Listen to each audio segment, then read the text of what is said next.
Imagine a western in which Walter Brennan goes gunning for the varmints who bushwhacked John Wayne.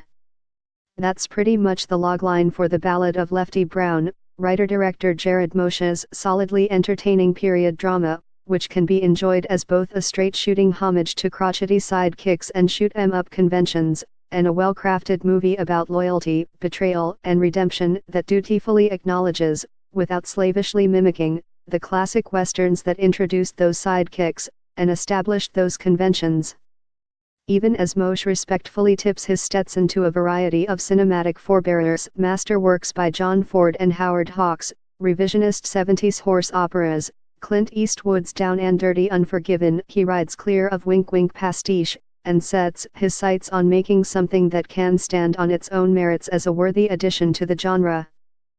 Bill Pullman gets in touch with his inner Gabby Hayes, a rather more serious Gabby Hayes, mind you, but a Gabby Hayes nonetheless, in the title role of Lefty Brown, the longtime Confederate of Eddie Johnson, Peter Fonda, a Wild West legend who, as the rain-soaked opening scene indicates, has been known to smudge the line between lawman and outlaw while dispensing rough justice in his corner of late 1880s Montana.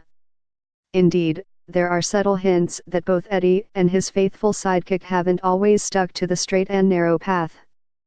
But never mind, Eddie has been elected senator from Montana, so he's ready to hang up his guns and move to Washington, D.C.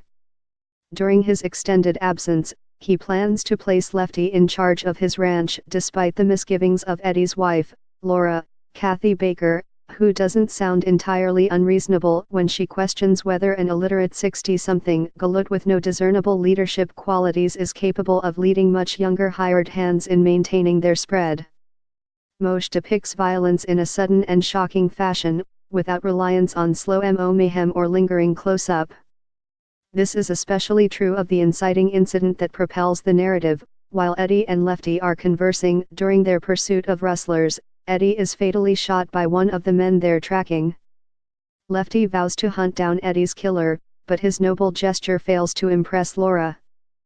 And when two men who used to ride with Eddie and Lefty, James Bierce, Jim Caviezel, now the governor of Montana, and Tom Harrah, Tommy Flanagan, a U.S.